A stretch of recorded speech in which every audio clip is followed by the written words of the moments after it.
গল্পটা হচ্ছে এরকম, উনি লক্ষ্য করলেন ভারতবর্ষের যে সমাজ, সেই সমাজের মূল যে বা যারা, মানে ওই যে বলে না যে মাইক্রোকজম, ঠিক আছে, ক্ষুদ্র ক্ষুদ্র একটা প্রতিবিম্ব হচ্ছে গ্রাম। ভারতবর্ষের সমাজের ক্ষুদ্র প্রতিবিম্ব হচ্ছে গ্রাম। তাই আমরা যদি গ্রামকে স্টাডি করি, তাহলেই রাষ্ট্রটা, ভারতবর্ষকে রাষ্ট্র হিসেবে স্টাডি করাটা সহজ হয়ে যায়। ওকে, তিনি দেখলেন গ্রামে যে সংস্কৃতি আছে, যে প্রতিষ্ঠানগুলো আছে, ওগুলো এমনি এমনি নেই, ওগুলো প্রত্যেকটার সাথে কানেক্টেড।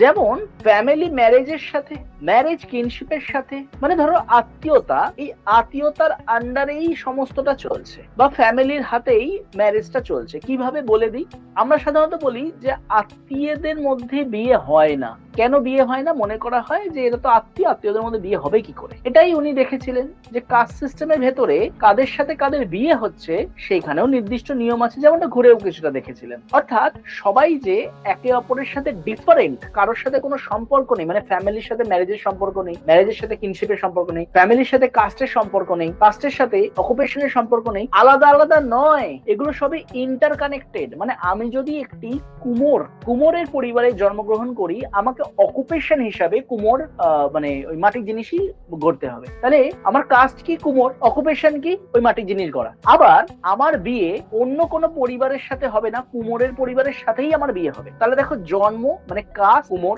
অকুপেশন কুমোর, বিয়ে হবে কাদের সাথে? কুমোর। কেন কুমোরের সাথে বিয়ে হবে না?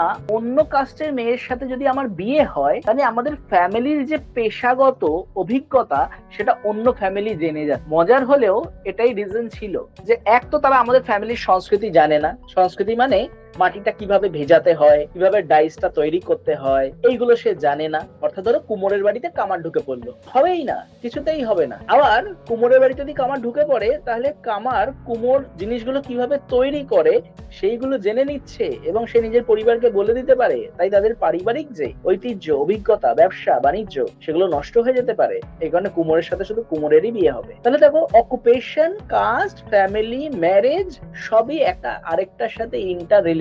এই ধরনের স্টাডি তিনি করেছিলেন। এবার এটাই তো প্রমাণ করার চেষ্টা করছেন উনি, যে এই পার্ট গুলো, অর্থাৎ প্রত্যেকটা পার্ট, কাস্ট বলো, অকুপেশন বলো, একে অপরের সাথে সুন্দরভাবে কোল্যাব করেছিল বলেই, বা হচ্ছে যেটাকে আমরা বলি ইন্টারডিপেন্ডেন্ট ছিল বলেই, ভারতবর্ষ এত বড় একটা সিস্টেম, এত বড় একটা সমাজ, যেখানে এত ধরনের মানুষ থাকে, টিকে থাকতে পেরেছিল। কারণ প্রত্যেকের নিজস্ব নিজস্ব কিছু পার্ট এবং তার নিজস্ব ফাংশন ছিল। কোনো ফাংশন যদি এদিক ওদিক হতো, গড়বড় হয়ে যেত। মানে হৃৎপিণ্ড ধরো কালকে ভাবলো যে না, আমি আর ওই লাবডাব লাবডাব ওইসব করবো না, আমি আজকে একটু ফুসফুসের মতো কাজ করি, ঠিক আছে। ব্যাংকে যেমন হয়, ব্যাংকে যদি কোনোদিনও গিয়ে দেখো, তাহলে দেখবে যে কেউ একটাই ডেস্কে প্রত্যেক দিন, মাস, সপ্তাহ থাকেন না, ওদের রোল বদলানো হয়। আজকে দেখবে এই ডেস্কে রয়েছে, কাল ওই ডেস্কে রয়েছে, পাল্টাতে থাকে। তো ঠিক সেরকম আমাদের শরীরের প্রত্যেকটা পার্ট যদি নিজেদের জব পাল্টায়, জব সুইচ করে, তাহলে বুঝতে পারছো কি বিতিকিচ্ছিরি অবস্থা হবে। এবং তাদের সমস্যা হয়ও। তুমি